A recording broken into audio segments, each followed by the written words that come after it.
começar as apresentações, então bom dia a todos. Então é com honra que apresento aqui a defesa do trabalho final de curso do estudante Juliano de Araújo. Ele vai falar sobre métodos numéricos para a resolução de leis de conservação hiperbólicas. É um trabalho que a gente desenvolveu esse semestre, muito interessante, vocês vão ver, muito trabalhoso, muito bonito. Tá? Então, Juliano vai ter 50 minutos, 50 minutos para a sua defesa, e depois nós partimos para a arguição da banca, constituída do professor Daniel Miller e do doutorando Guilherme Tegoni, que vem do IMPA. Tá? O Daniel é o professor da casa e a orientadora Vanessa. Então, por favor, Juliano, pode começar. Então, como a Vanessa falou, hoje a gente vai falar de métodos numéricos para a resolução de leis de conservação hiperbólicas, que nada mais são do que equações diferenciais parciais hiperbólicas. Então, a gente vai estudar um pouquinho da teoria por trás dela, a teoria por trás dos métodos e ver alguns resultados que a gente conseguiu em algumas implementações. Bem, por que a gente está estudando lei de conservação? Lei de conservação é basicamente fundamental na física. Você tem conservação de massa, conservação de carga, conservação de energia, conservação de momento e por aí vai. E assim, tem várias áreas da física que são baseadas em cima de conservação. Na física teórica, a gente pode destacar o papel em algumas áreas como eletrodinâmica, dinâmica dos fluidos, teoria de transporte de calor, e também em áreas aplicadas, muitas delas, leis de conservação são fundamentais. A gente pode dar alguns exemplos como engenharia mecânica, engenharia química e modelagem de reservatórios petrolíferos, que tem muita coisa aí nessa área estudado com esse objetivo, modelamento de fluxo de trânsito também, entre outras. Só que normalmente a gente acaba não conseguindo resolver essas leis de conservações analiticamente. São equações difíceis de resolver analiticamente e a gente tem que recorrer a esquemas numéricos. E como o computador tem memória limitada e poder de processamento limitado, todo método numérico é inerentemente discreto. Então, a gente tem que estudar também um pouquinho da teoria conectando aí os dois mundos, o contínuo e o discreto que a gente vai simular. E é essencial que a gente tenha métodos que respeitem a conservação, se a gente está querendo estudar uma lei de conservação, que é o nosso objetivo, e que eles sejam apropriados para o estudo de onda de choque, que é um fenômeno bem interessante que acontece aí. E a questão do porquê estudar onda de choque, que também é um dos tipos de problema mais difícil de você trabalhar numericamente, que você tem a questão ali da descontinuidade e tudo mais, complica bastante a situação. Então, o nosso objetivo hoje vai ser ver quais métodos são apropriados nesse contexto aqui, quais métodos que a gente pode ter que respeitem a conservação e que sejam apropriados para o estudo de ondas de choque. Bem, vamos começar construindo uma lei de conservação. O que eu estou chamando de lei de conservação? Mais para frente a gente vai partir do princípio que a gente já tem a lei de conservação, mas só para vocês terem uma noção, vamos pegar um exemplo simples aqui, que é a massa em um tubo unidimensional. Então, se a gente pegar um intervalo desse tubo, um intervalo x1, x2, a massa dentro desse intervalo vai ser dada pela integral da densidade no intervalo. E a massa dentro... Desculpa. Esqueci de pôr um silencioso. Pronto. A massa dentro desse intervalo, ela só vai poder variar através do fluxo nos pontos x1 e x2. Então, a gente tem essa relação aqui, que a variação da massa no tempo vai ser dada pelo fluxo em x1 menos o fluxo em x2. O sinal negativo é porque a gente está considerando o fluxo positivo para a direita. Então, em x1 para positivo ele vai estar entrando, positivo em x2 ele vai estar saindo. E aí a gente pode pegar essa expressão aqui e escrever de uma maneira geral para uma densidade U qualquer de uma grandeza conservada e um fluxo qualquer dessa grandeza, e a gente tem essa forma geral aqui para a nossa lei de conservação. Essa forma aqui não é muito bonita porque a gente está misturando aqui integral e derivada. Se a gente integrar isso aqui no intervalo T1, T2, a gente chega nessa forma aqui que é só integral, que é mais bonita, vamos assim dizer. A gente só tem integral aqui. Essa é uma expressão muito boa, mas ela não diz nada para a gente do problema local. Se a gente quiser estudar o problema local, a gente pode fazer uma manipulação nessa daqui, que a gente pode, se a gente supor uma densidade U e um fluxo F derivável em x e t, a gente acha essas duas relações aqui, a gente substitui naquela forma integral, a gente acha essa expressão aqui. Como isso tem que ser verdade para qualquer intervalo x1, x2, t1, t2, a gente tem que esses dois termos aqui dentro, a soma deles tem que ser igual a zero também, para a integral dar zero. E aí a gente chega na forma diferencial, que diz informações para a gente, dá informações mais locais para a gente do que a forma integral. Cada uma tem a sua vantagem. A forma integral ela acaba sendo mais geral, porque essa forma que a gente teve de supor U e F derivável, mas essa daqui tem a vantagem de dar informação mais local para a gente. E, tipicamente, essa equação aqui que a gente encontrou, ela é uma equação diferencial parcial. A gente tem ali a derivada em t e a derivada em x. E ela, tipicamente, vai ser uma EDP hiperbólica.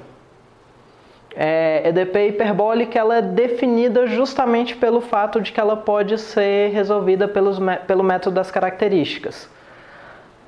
O que é o método das características? Ele é o método no qual você reduz a equação diferencial parcial em equações diferenciais ordinárias ao longo de curvas. Você encontra essas curvas e naquelas curvas a EDP vai ser reduzida a um EDO e a gente vai chamar essas curvas de curvas características. A gente vai usar esse xi para determinar ela. Então toda vez que a gente tiver aqui o xi aqui embaixo é porque a gente está derivando ao longo da curva xi. E aí o método ele nos diz isso aqui, que a derivada do U pela variável de parametrização da curva vai ser igual à minha equação diferencial. Mas boa parte dos problemas nem assim a gente consegue resolver. Como eu falei no início, em muitos casos a gente não consegue resolver analiticamente. Mas é interessante a gente estudar agora alguns casos que a gente consegue resolver dessa maneira, só para a gente observar o comportamento típico que a gente tem aí nas soluções. Então a gente vai usar primeiro para resolver o caso mais simples que a gente tem, que é o caso linear, que é dado pelo fluxo A vezes U, um A constante. E aí a gente tem essa lei de conservação aqui, que é a chamada equação de advecção linear. Se a gente pegar aquela expressão lá do método das características e aplicar para essa equação aqui especificamente, a gente vai ter essa relação. Se a gente abrir essa derivada aqui com a regra da cadeia, a gente tem essa expressão aqui, e aqui a gente pode comparar os coeficientes. Então a gente vai ter que o del t del tal vai ser igual a 1, que está multiplicando aqui, e o del x del tal vai ser igual a A. E aí com isso a gente define um sisteminha que vai nos dizer onde que estão as curvas características. Quando a gente resolver esse sistema, a gente vai achar as curvas características. Quando a gente resolve, a gente acha que o t vai ser igual a tal. Então a gente vai ter aqui, pela segunda aqui, a gente vai ter um x de tal, que é um x de t, que vai ser dado por uma constante mais AT. Se a gente avaliar o x de zero, a gente acha que a constante é o valor x0, de onde então a gente tem o eixo x, o ponto onde a linha característica sai do eixo x é o ponto x0 daquela característica. Então, nosso x de t vai ser x0 mais AT. E aí a gente definiu onde que a gente vai ter as características. Agora a gente só precisa descobrir o valor da nossa densidade ao longo da característica.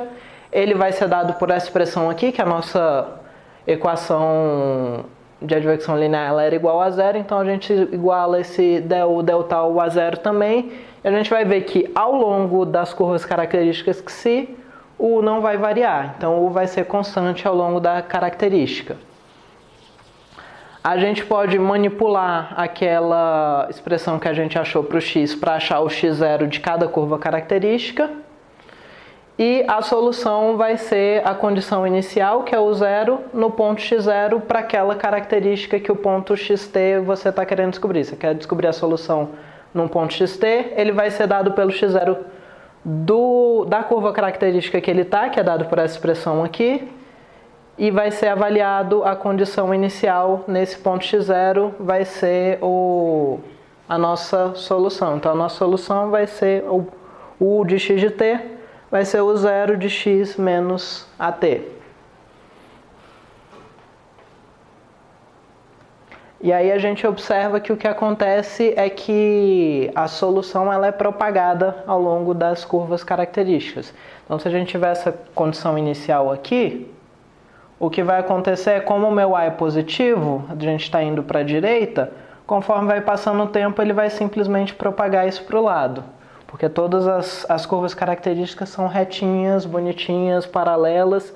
Então se a gente avaliar num ponto T1, simplesmente o que estava nessa posição aqui x vai estar para cá.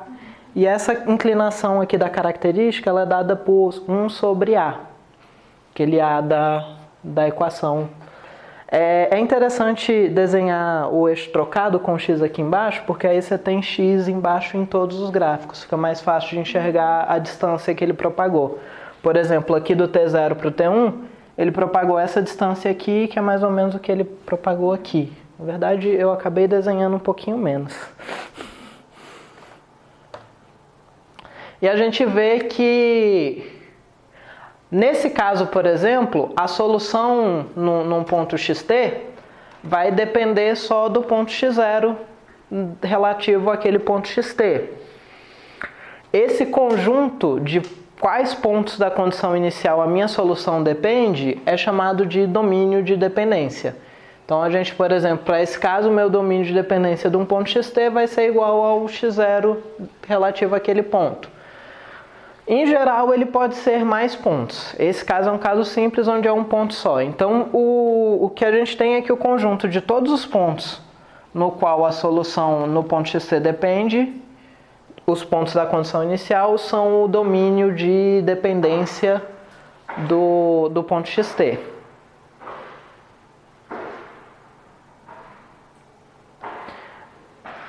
Tá, a gente viu o caso linear, ele é simplesinho, fácil de resolver pelas características, mas vamos ver algo um pouquinho mais interessante agora. Vamos pegar um caso não linear.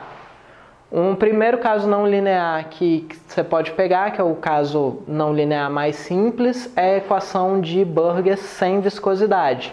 Ela tem um fluxo 1/2 de U quadrado. E aí com esse fluxo a lei de conservação fica com essa cara aqui. E aí, de uma maneira bem parecida com o que a gente fez para a equação de advecção linear, pela aquela relação dada pelo método, a gente encontra esse sistema aqui, que a gente vai ter curvas características com inclinação U, que é o U do ponto x0, e a solução ela vai ficar dessa maneira aqui. No lugar do A, a gente vai ter um U de xt, e a gente tem uma solução implícita, ela depende dela mesma. Analiticamente não tem mais nada que a gente possa fazer, morreu aí.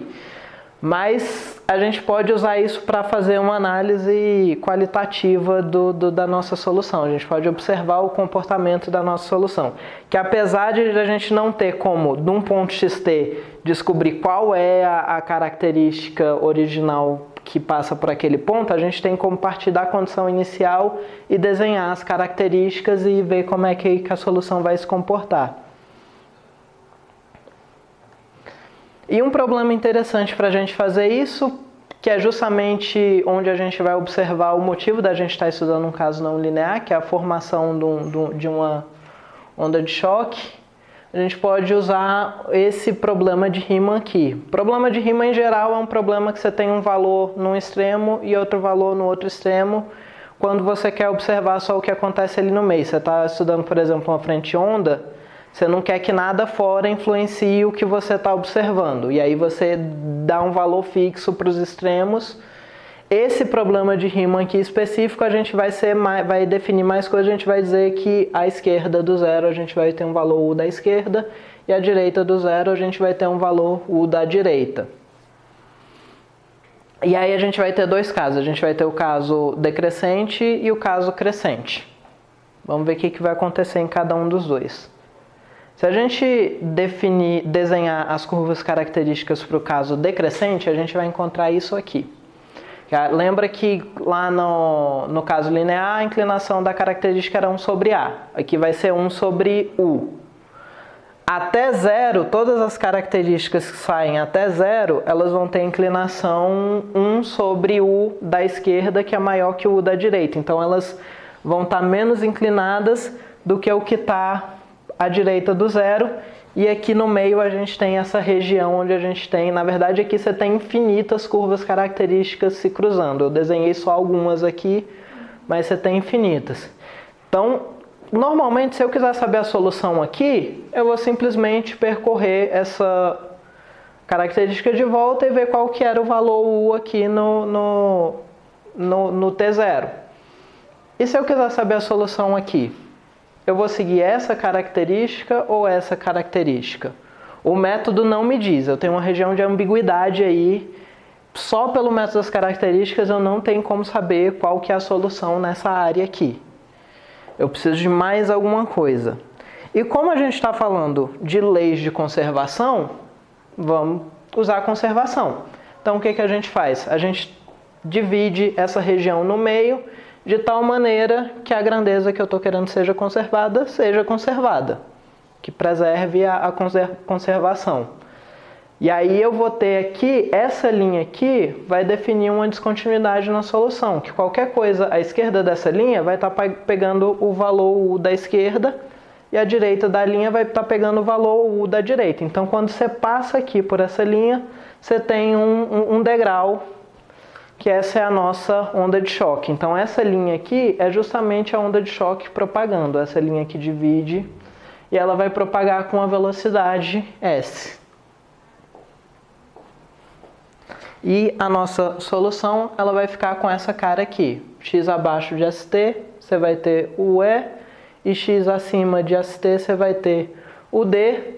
E para preservar a nossa conservação, a gente vai ter que para esse caso, a velocidade do choque vai ser dada por uma média aí dos dois valores. E se a gente observar, a nossa solução vai ter essa cara aqui. Então você tinha essa forma aqui no T0, e conforme o tempo vai passando, ela vai andando aqui, propagando a descontinuidade. Para a equação de Burger, de maneira geral, toda vez que você tiver uma condição inicial decrescente, eventualmente ela vai formar um choque com essa cara aqui. Aqui a gente forçou o choque logo de cara, só que se você pegar qualquer condição inicial decrescente, o choque vai surgir em algum momento. A gente vai ver isso nos exemplos que a gente simulou da equação de Burger. Todos que a gente simulou que tinha decrescente, ele virou choque. E o caso crescente, se a gente desenhar as características, a gente encontra isso aqui. Então a gente tem, para a esquerda do zero, a gente tem características com inclinação maior, que o E é menor, e para lá a gente tem características com inclinação menor. Se eu quiser saber a solução aqui, eu não tenho nenhuma característica passando aqui. Então eu não tenho como descobrir. De novo, eu preciso de mais alguma coisa. A equação de Burgers, ela é interessante porque você pegar a versão dela com viscosidade, que vai ter essa cara aqui, você consegue reduzir ela a uma equação do calor. Tem uma transformação que reduz ela à equação do calor. Essa transformação está na literatura, em vários livros. E essa redução, você pode fazer ela e resolver ela pela equação do calor com a viscosidade tendendo a zero. E aí, quando você resolve, você observa dessa maneira, você observa que você, na verdade, essa região que parecia não ter nenhuma característica, a solução estável para esse problema vai ter infinitas características variando de inclinação, da inclinação do que você tinha à esquerda até a inclinação do que você tinha à direita. E existem outros parâmetros para chegar nessa condição também, mas a mais simples de entender é pela transformação da equação de Burgers com viscosidade. E aí a nossa solução vai ter essa cara aqui, e isso é a chamada onda de rarefação. Você tem um valor à esquerda, um valor à direita e uma transição entre um e outro no meio do caminho ali, onde não teria nenhuma característica de nenhum dos dois valores. E a equação de Burgers com viscosidade que a gente pode tender a viscosidade tendendo a zero para encontrar aquilo ali que a gente encontrou é essa daqui. E a nossa solução vai ter essa cara aqui. Então, mesmo que você tinha uma descontinuidade aqui na condição inicial, imediatamente depois ela já vai inclinar um pouquinho e ela vai inclinando, conforme vai passando o tempo, ela vai inclinando cada vez mais. Então, o decrescente, a condição inicial decrescente, ela vai formar o choque, não importa, ela vai criar uma descontinuidade, não importa o que aconteça.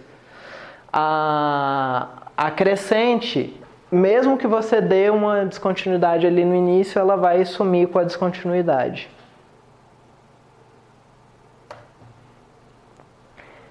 Mas aí você me fala, você falou no início, a gente está resolvendo aqui uma equação diferencial parcial hiperbólica pelo método das características, mas a equação diferencial ela não aceita descontinuidade em F em U. Foi o que a gente supôs para encontrar elas.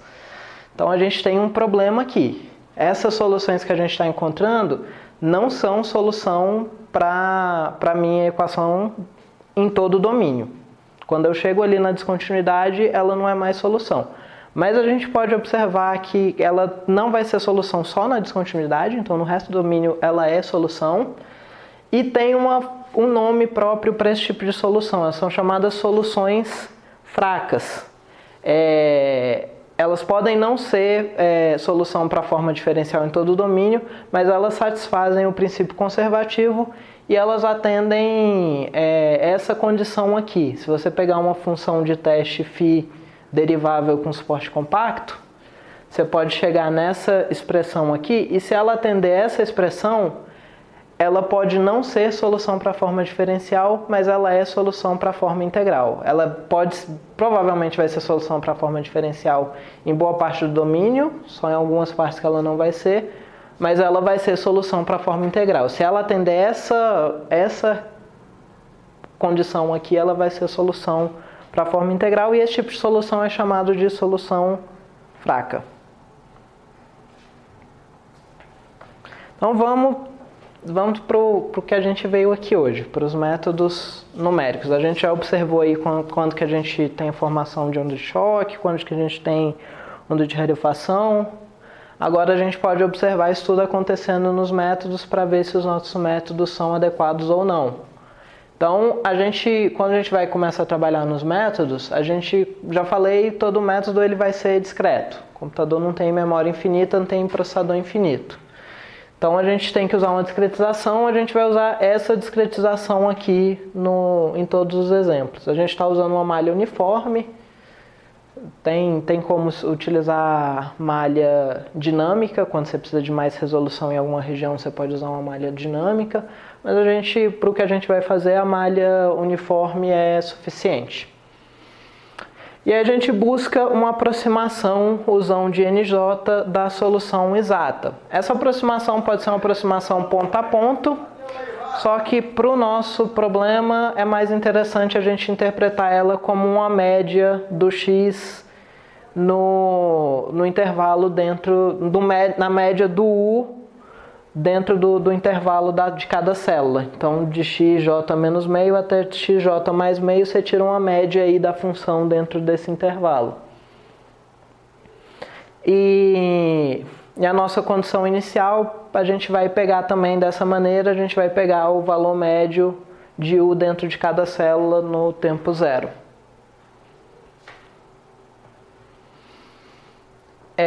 E aí a gente vai falar primeiro dos métodos de diferença finita, que são os métodos mais simples, são os mais intuitivos de você chegar neles, e são os mais simples da gente conseguir. Então vamos dar uma olhada como é que eles vão se sair.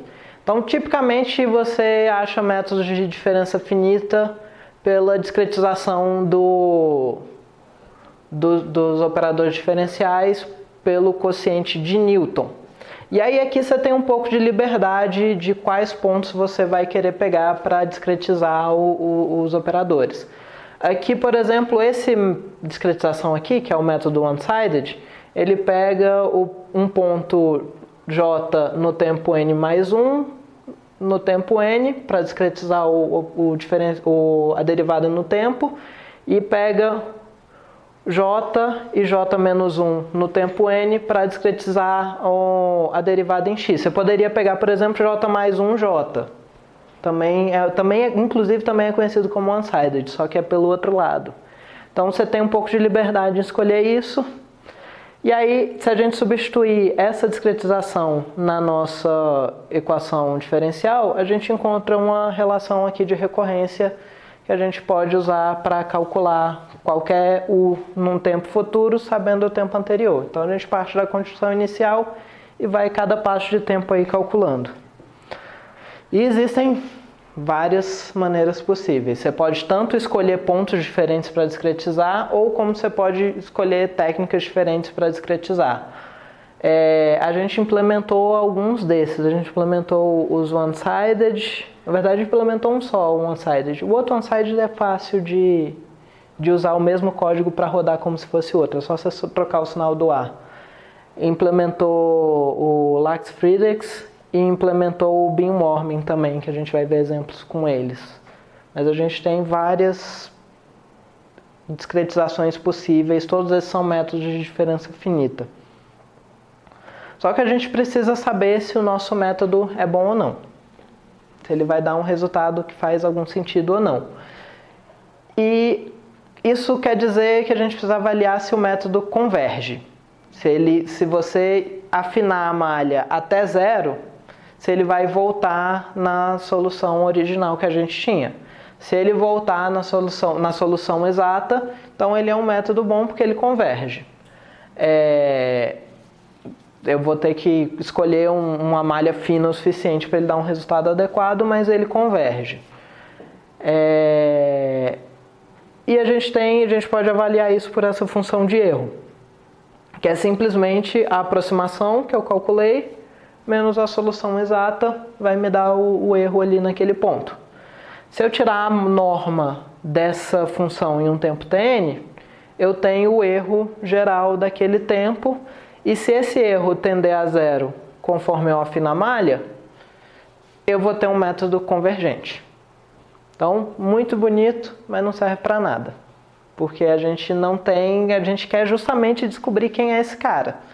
Então, como é que a gente avalia um método usando ele, se justamente o que a gente quer descobrir, se a gente soubesse a solução exata, a gente estava hoje aqui falando de outro assunto. Então, a gente precisa de algum outro parâmetro. Vamos dar uma olhada no erro local. Se a gente tiver a gente pode definir esse operador passo aqui, que vai ser útil para a gente definir o erro local, que é simplesmente um operador que dá um passo. Então, se a gente pegar o conjunto de todos os u's no tempo n, que é esse vetor aqui, o n, e jogar ele no operador passo, ele vai me encontrar o n mais 1. Então, por exemplo, para o método one-sided, o h aplicado em on vai me dar essa relação aqui, que era justamente a relação de recorrência do one-sided que a gente viu 2 slides para trás. E aí a gente agora pode definir o erro local. O erro local vai ser a solução exata menos a solução exata, o operador passo aplicado na solução exata. Esse erro local basicamente vai me dizer o quanto de erro que eu gero em um passo. Então ele vai me dizer em um passo o quanto de erro que eu estou gerando ali, é o erro local que vai me dizer. E aí, se eu analisar o erro global, essa expressão aqui lá no trabalho eu mostro melhor como é que a gente chega nela. Se eu analisar o erro global aqui, ele vai ser formado por duas partes. Uma parte que é o erro acumulado até aquele passo e outra parte que vai ser o erro local do passo que eu estou falando. E você vê que aqui tudo você tem o operador passo. Então aqui no erro local você tem o operador passo aplicado. Não, foi aqui. Aqui no erro você tem o operador passo. Então a gente pode definir uma coisa com relação ao operador passo. Então toda vez que a gente aplica o operador passo, a gente está gerando o erro ali. Então a gente pode definir que para o nosso método ser estável, a gente tem que o nosso operador passo tem que ser limitado. Então eu tenho que conseguir aplicar o operador passo N vezes e isso ser menor que uma constante. Isso vai determinar um método estável.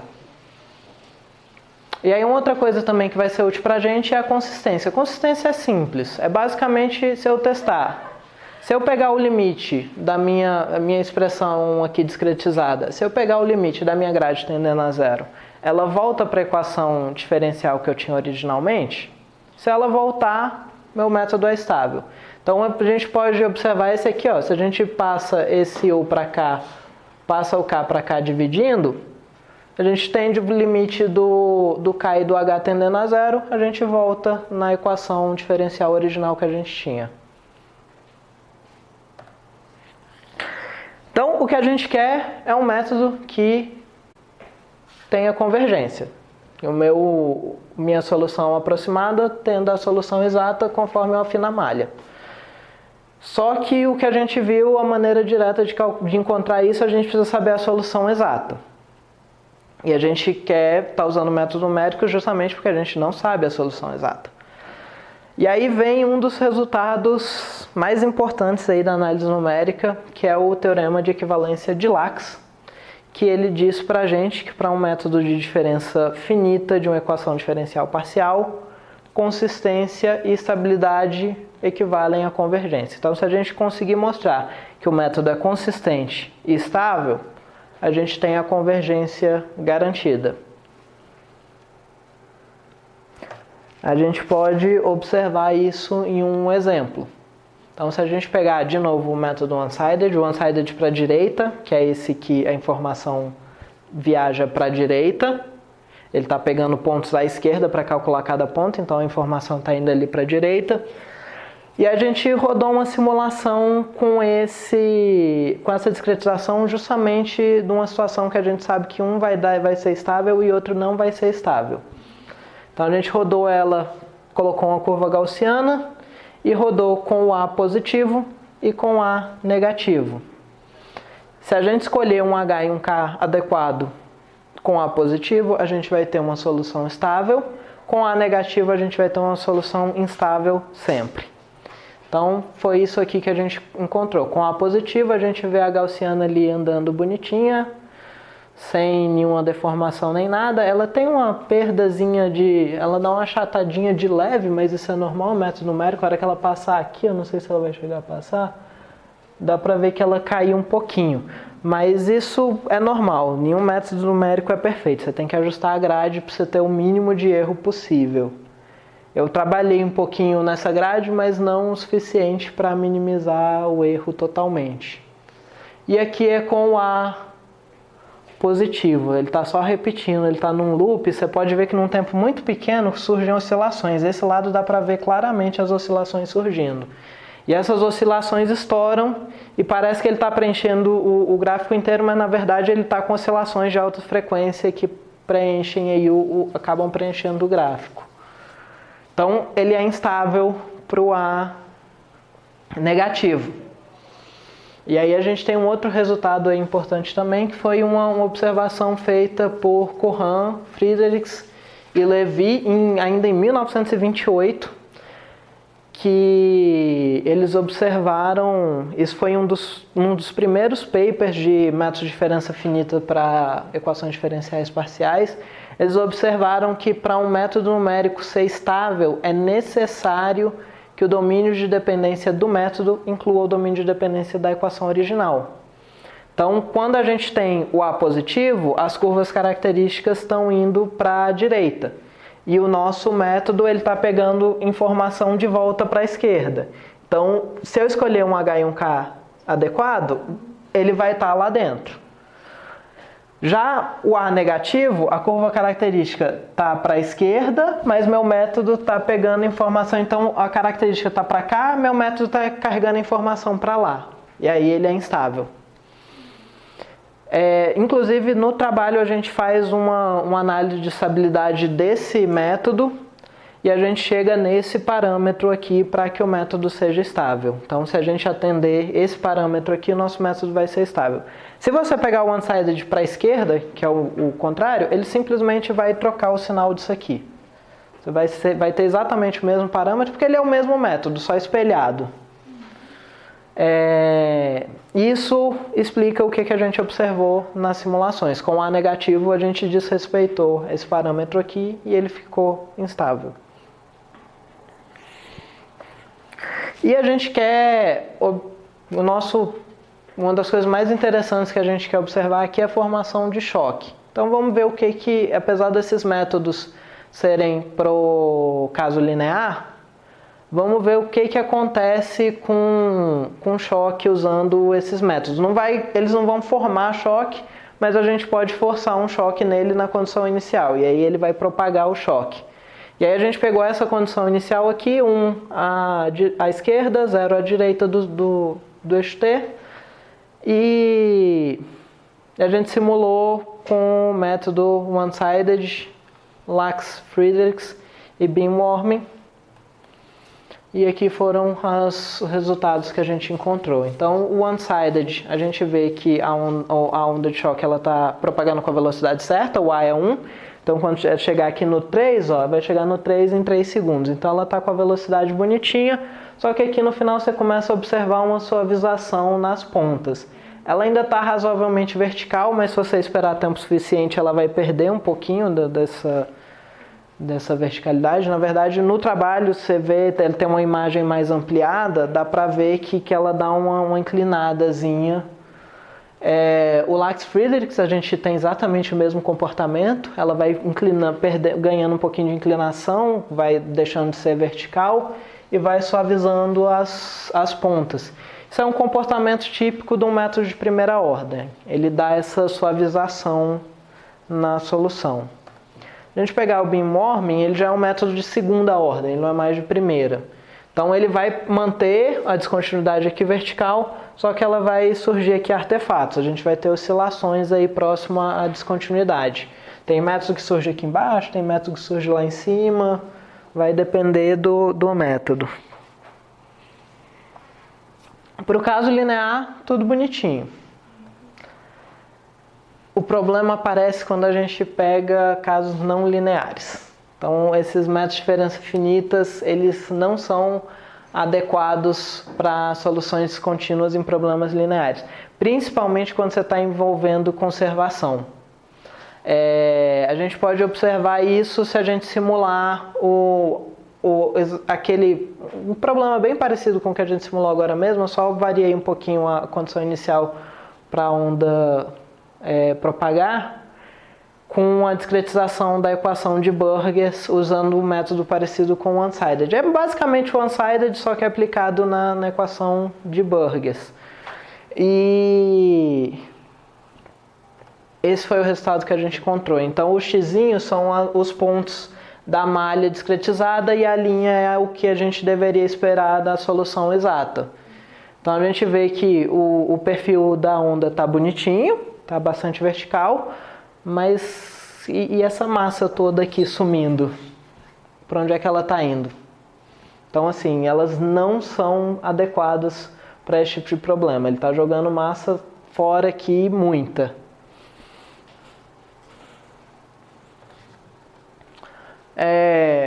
Uma alternativa que a gente pode buscar são métodos conservativos ou métodos de volume finito. Se a gente partir da forma integral da nossa lei de conservação, A gente pode integrar ela nos limites de uma célula. Então pode definir os limites de integração sendo com os limites de uma célula. E aí se a gente pegar esse cara aqui e dividir ele por H, então a gente acaba dividindo tudo por H, mas esse cara aqui dividido por H, esse termo vai dar o valor médio da célula no tempo Tn mais 1, esse cara vai dar o valor médio da célula no tempo Tn. E aí a gente encontra essa relação aqui, que o valor médio entre o valor médio da célula no tempo Tn mais 1 e o valor médio da célula no tempo Tn, mais algumas outras coisas que a gente daqui a pouco vai trabalhar nelas. E se a gente interpretar a nossa solução aproximada como sendo o valor médio, por isso que eu falei que para a gente era interessante interpretar ela como valor médio, a gente acha essa relação de recorrência. Então a gente tem que o valor de U de J no tempo Tn mais 1 vai ser o valor de U de J no tempo Tn, mais uma parada aqui que é o fluxo na fronteira da direita menos o fluxo na fronteira da esquerda. E esse fluxo vai ser dado por esse cara aqui, que é simplesmente a integral do f no limite da célula entre os dois tempos. E aí qualquer método que atenda essa forma aqui, ele é chamado de método conservativo ou método de volume finito. E aí, em 59, o Godunov ele propôs uma maneira de a gente utilizar a informação das curvas características no contexto de um método conservativo. O método de Godunov ele foi um dos primeiros métodos de volume finito. Ele é um método de primeira ordem, mas ele é base para todos os métodos de ordem maior. Todos os métodos de ordem maior usam... não sei se eu posso afirmar todos, mas boa parte dos métodos de ordem maior usam Godunov como base. E os passos de Godunov eles são esses. Então a gente define uma função útil, que ela vai ser o valor da célula dentro da célula no tempo Tn. Isso aqui eu estou definindo ela só no tempo Tn.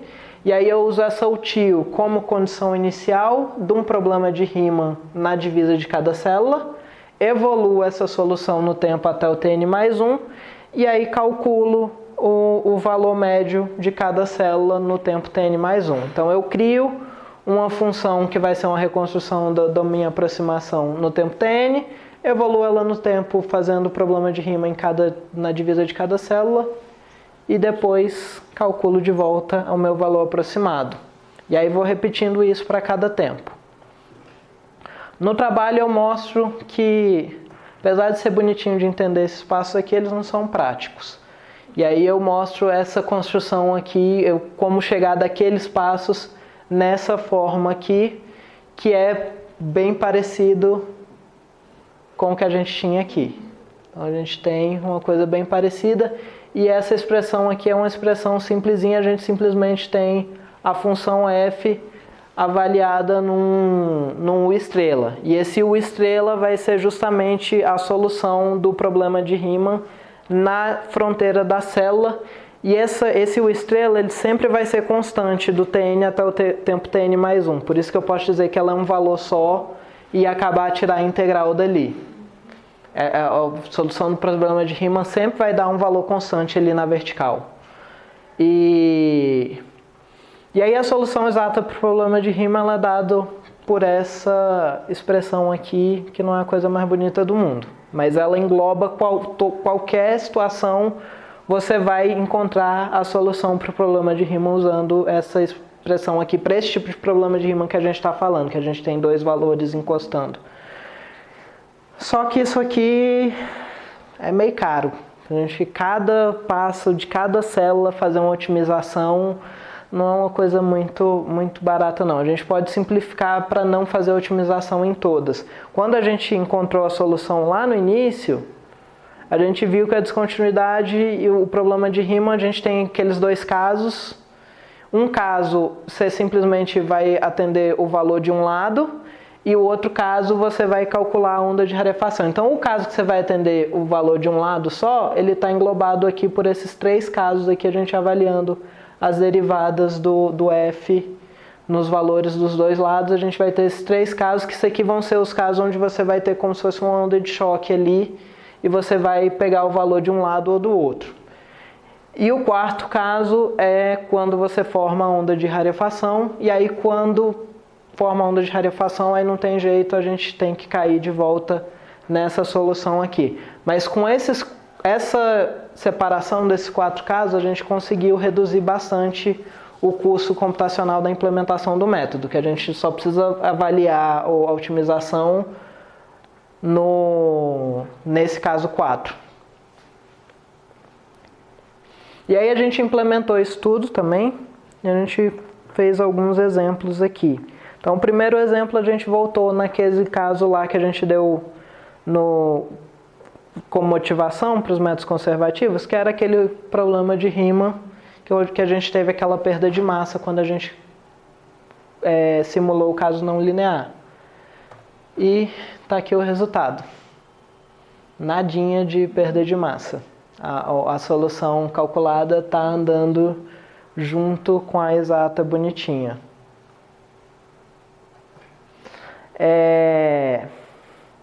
Aí o exemplo 2 a gente voltou para uma coisa mais simples. A gente rodou aquele mesmo exemplo da gaussiana que a gente fez com o método de diferença finita para o caso linear, só para comparar os 2 métodos. E aqui foi o resultado que a gente encontrou. Então a gaussiana ela percorreu com a velocidade correta, bonitinha. Teve um achatamento, mas foi um achatamento pequeno, um pouquinho maior do que o método one-sided, mas isso provavelmente é questão de ajuste de parâmetros. Se a gente tivesse gastado um pouquinho mais tempo em ajuste de parâmetro, a gente teria conseguido reduzir ainda mais esse achatamento.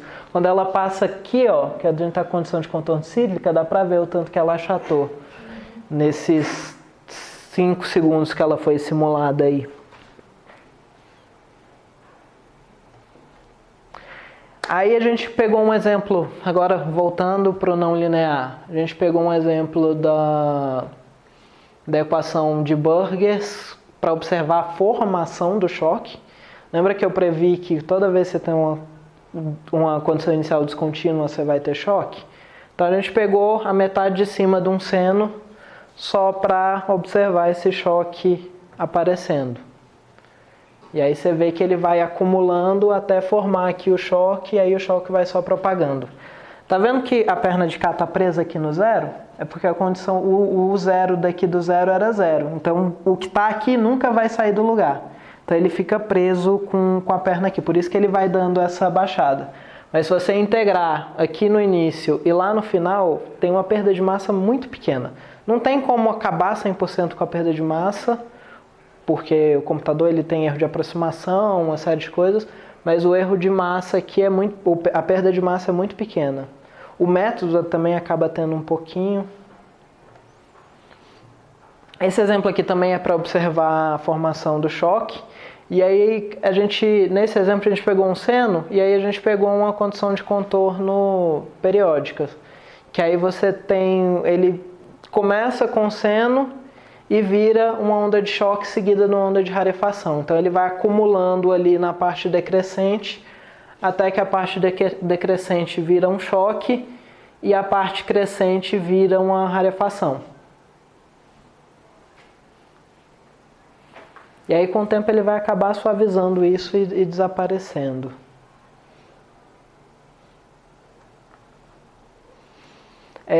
Esse aqui é só, de novo, voltando no problema de Riemann, só para a gente observar a rarefação formando.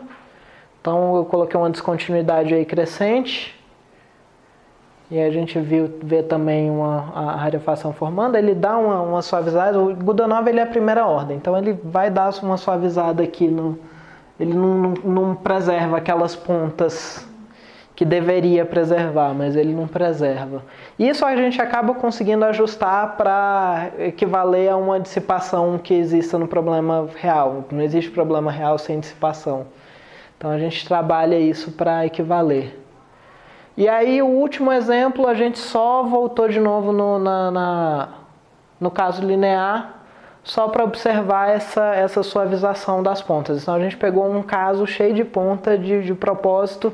Então ele é 1 parte do domínio, 0 no resto, uma condição cíclica, só para observar o que acontece. Então você vê que ele vai propagando e vai suavizando aí as pontas. Esse é mais interessante analisar o gráfico estático. Aqui eu simplesmente tirei uma foto dele cada vez que ele passava de volta na posição original. E a gente vê que ele vai suavizando. Se você continuar simulando, ele ia suavizando mais. Então o método de Godunov, ele é bom, mas ele ainda não é perfeito. Mas ele é bom já. Para muito problema, o método de Godunov já resolve a nossa vida. Até porque no problema real a gente não tem nada sem dissipação. Então a gente pode trabalhar os nossos parâmetros para que a dissipação numérica equivala à dissipação física que a gente teria, comparando com o resultado experimental. Então o que a gente concluiu aí no trabalho? Métodos de diferença finitas são fáceis de implementar, tem uma diversidade grande deles. Se o seu problema, o método de diferença finita, se adequar, maravilhoso. Para o fluxo linear a gente teve soluções muito boas. A gente teve uma suavização em primeira ordem e uma oscilação em segunda ordem, mas mais quando a gente envolveu descontinuidade. A descontinuidade ela atrapalha muito o desempenho do método, então o método que convergiria em ordem de k², ele vai convergir em ordem de raiz de k. Só que quando a gente simulou o fluxo não linear, a gente teve uma divergência grande do que a gente esperava. Então eles não são adequados para fluxo não linear, principalmente quando você põe descontinuidade no meio, quando você põe uma onda de choque surgindo.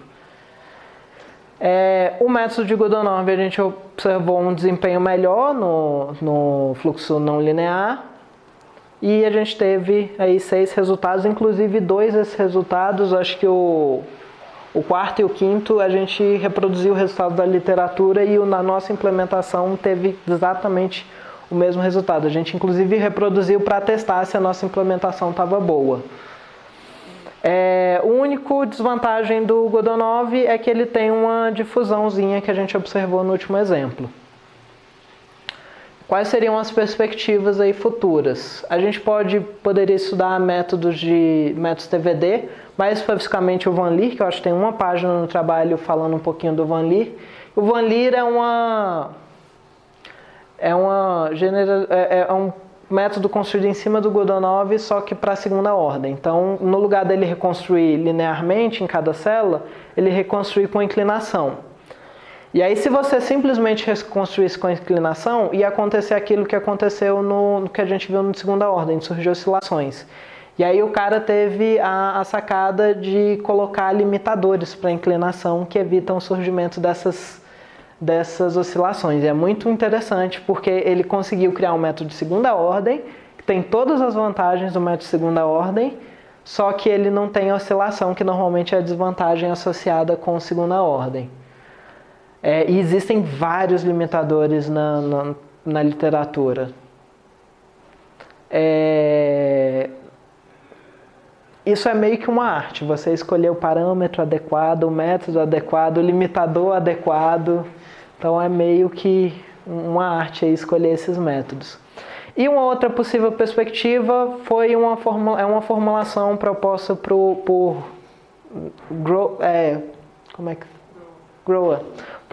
Grower e Temple, que eles proporam uma formulação fraca para as equações de Einstein em simetria esférica. Então eles usam isso isso poderia ser usado para simular ondas de choque em fluidos relativísticos ideais com simetria esférica. Também seria um problema interessante de aplicar esses métodos. Então, muito obrigado. Todos os vídeos, figuras e códigos estão no site. O site faz parte do trabalho, que inclusive eu tenho que terminar de pôr as figuras, mas os vídeos já estão todos. O código também, todos os códigos estão no meu GitHub, tem link lá, eles estão em licença GNU. As imagens também são com licença aberta. E deixa eu só dar uma mostradinha aqui no site que ele faz parte do trabalho.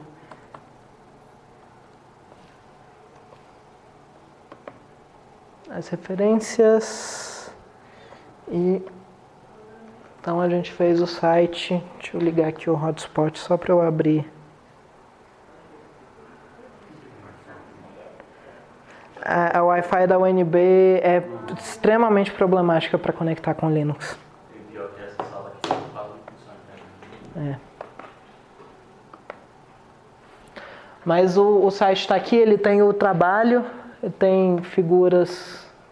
É para ter dos 3 capítulos, por enquanto só está do capítulo 4. Eu vou botar essa semana ainda dos outros capítulos. Ele ainda não conectou, não posso clicar em nada. Uai, por que você não está enxergando minha rede?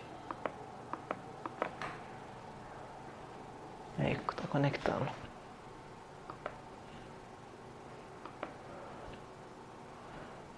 A gente tem os vídeos que foram usados na apresentação. Todas as simulações a gente fez vídeo, então tá tudo aqui com o videozinho do YouTube. A gente tem as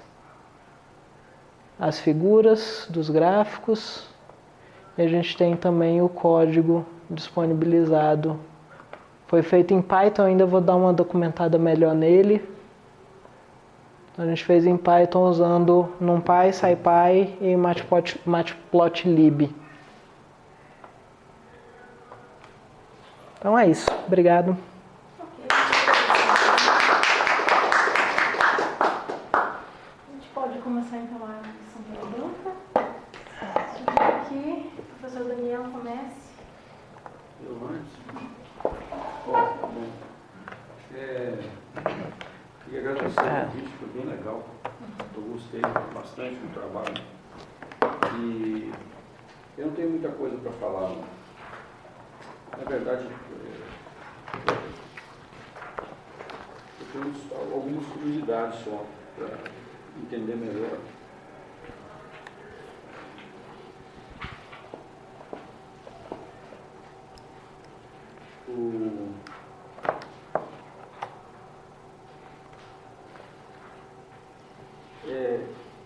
Que vocês estão fazendo são soluções, são situações parabólicas, soluções de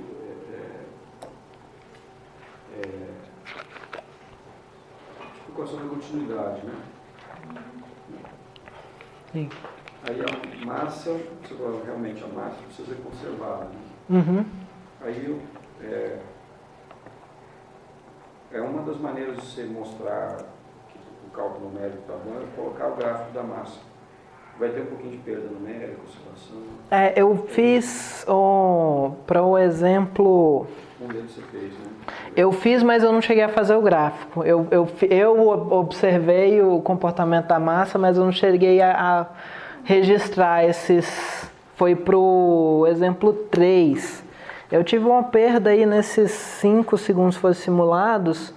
Eu tive alguns % de perda de massa, mas isso é uma questão de ajuste de parâmetro. Eu poderia ter colocado, mas realmente foi uma coisa que eu não pensei na hora.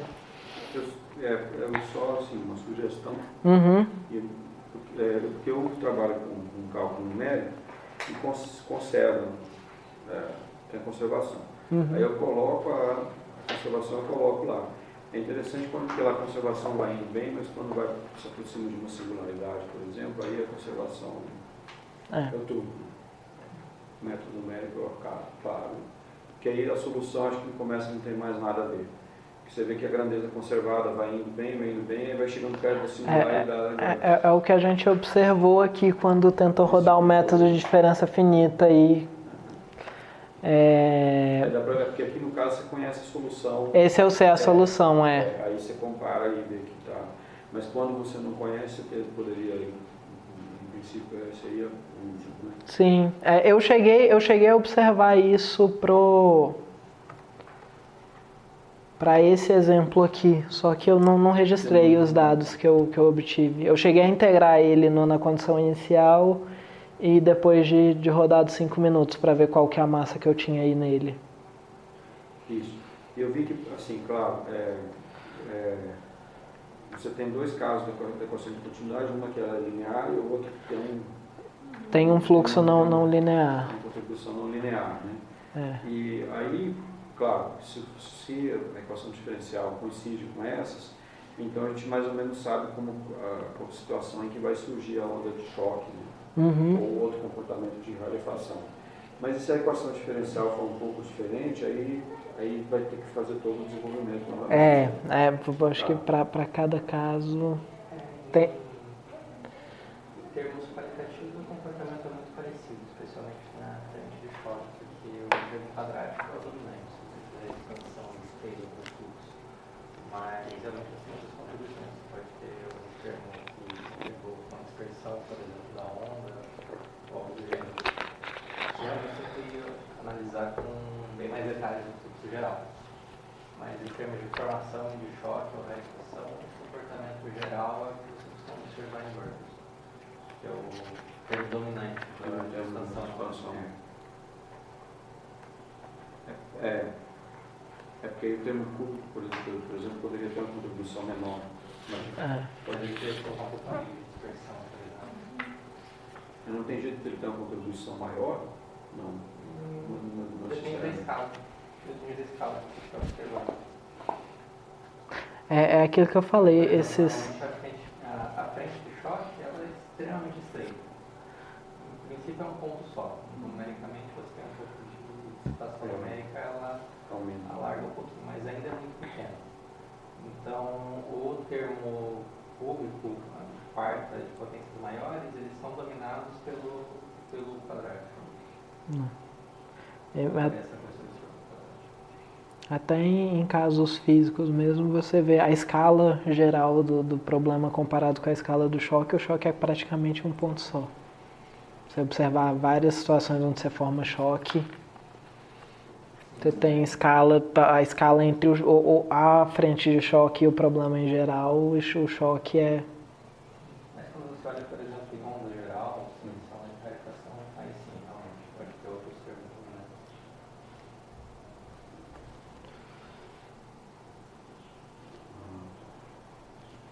É interessante também porque todos esses métodos numéricos são muito bons para qualquer tipo de propagação de onda.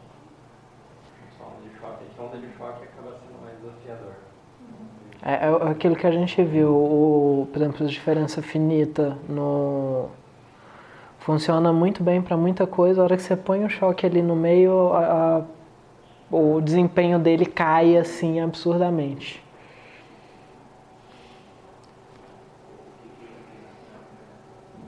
O choque é a situação mais complicada para os métodos.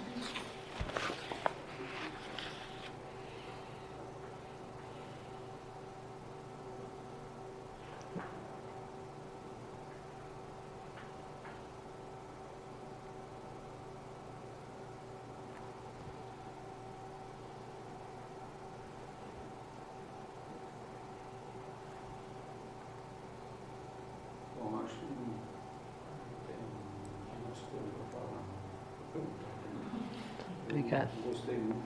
Parabéns aí para vocês. Obrigado. Em termos de estrutura de texto, uma sugestão? Não, tá bom. Gostei.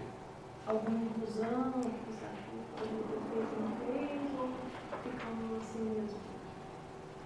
Gráfico de massa, O gráfico de massa poderia ser no exemplo 2, seria interessante. E pro exemplo 4. Tem outros que é um pouquinho mais complicado, que eu usei condição de contorno cíclica, um pouquinho mais difícil. Mas pro 2 e pro 4 seria simples de colocar um gráfico de massa. Posso sim, isso é fácil de fazer. Eu já tinha anotado aqui.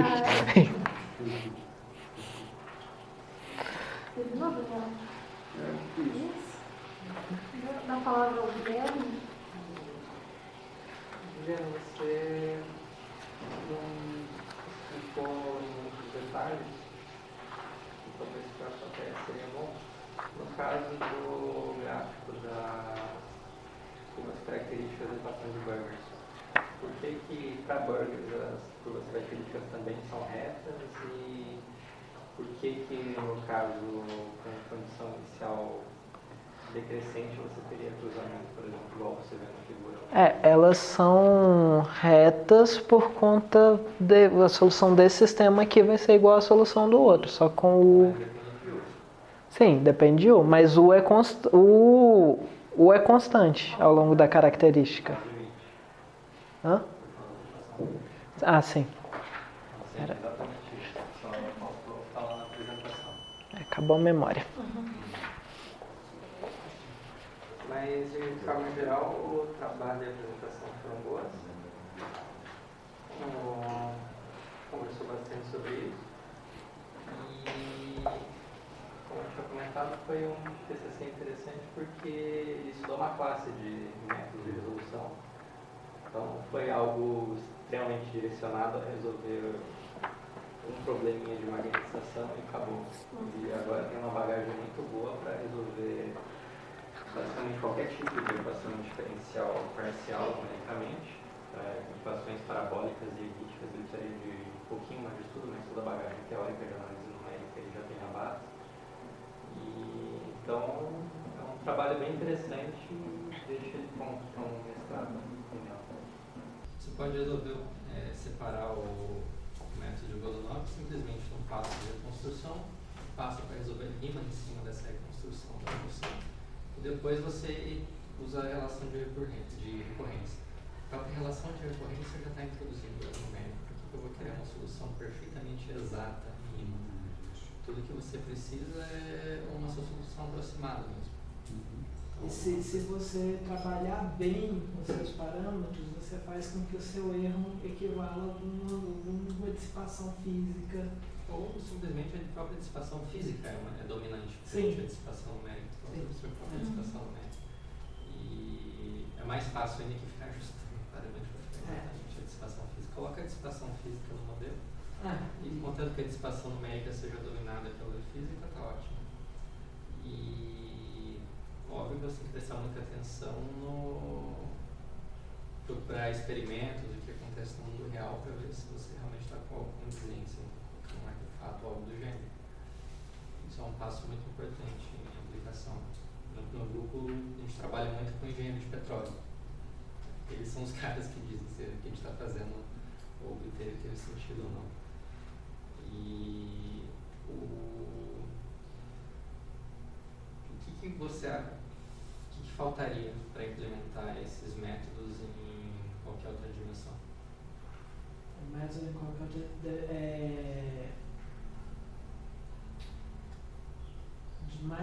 se eu pegar um problema não escalar, eu tenho que simplesmente vou ter um sistema. Se eu conseguir diagonalizar o sistema, eu consigo resolver individualmente cada equação. E se eu pegar mais dimensões do espaço, eu vou ter superfícies características, né? E aí, em termos do método numérico, o método numérico é feito para o sistema hiperbólico, então já está supondo a diagonalização. O que dá mais dor de cabeça é o Riemann-Solver. Não vai ser um Riemann-Solver tão simples como a gente pegou. As relações de recorrência dos pontos também vão ter que envolver mais pontos, né? Vai ser um pouquinho diferente. Sim, mas de forma geral são vetoriais. Então, em termos de implementação, não tem problema. Sim. A dificuldade maior seria justamente um Riemann-Solver mais geral e a implementação dele também pode ser um pouco mais chato. Você não vai cair no risco de ter um sistema acoplado e aí você vai ter uma dificuldade? Para cair no sistema hiperbólico, eu já tenho que supor a diagonalização.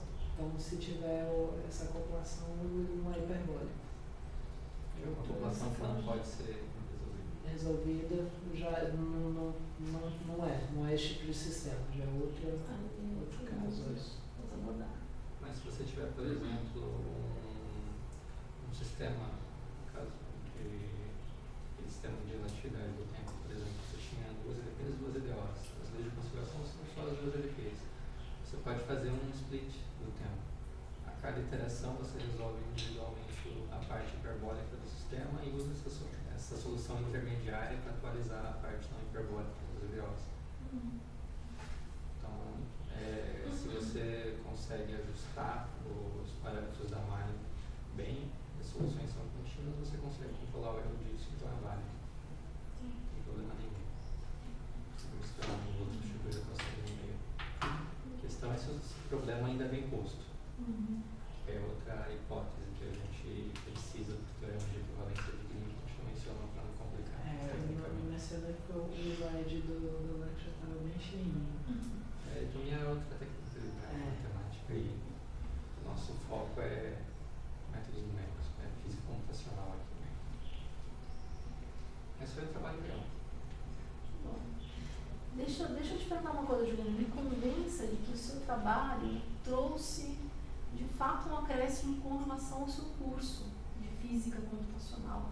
Então, o que você viu lá, vamos dizer assim, que problemas físicos você tratou lá, que métodos que você tratou lá, e aqui agora você está apresentando uma nova, né? Então, o que eu estudei aqui é uma classe de problemas que eu não estudei no meu curso. Eu não vi nada parecido no meu curso. Eu estudei outros problemas e todos os problemas que eu estudei ao longo do meu curso, eu estudei de maneira superficial. O problema que eu dediquei mais tempo a um problema só foram problemas que eu dediquei 2 semanas, talvez 1 mês no máximo de estudo a ele. Então, assim, realmente aqui eu vi uma classe de problemas, de métodos, e eu fui numa profundidade que eu não tinha visto nada no meu curso. Eu acho que o ganho é esse. Os outros métodos que eu aprendi, em geral, é meio que vamos dizer, no engole. Ó, se você calcular desse jeito aqui, vai dar o resultado. Então a gente nunca teve uma análise mais profunda do porquê que aquilo funciona, como teve aqui nesse trabalho.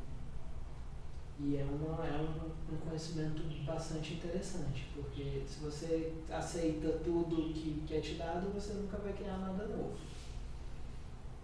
Você não vai ter condição de avaliar aquilo que você cria novo, se é bom ou não. Tá. E você vislumbra aplicações, quer dizer, você já começou a rascunhar, né, nas suas perspectivas. Sim. Mas você acha que isso poderia, por exemplo, te direcionar para um mestrado, alguma coisa assim, aperfeiçoando os métodos?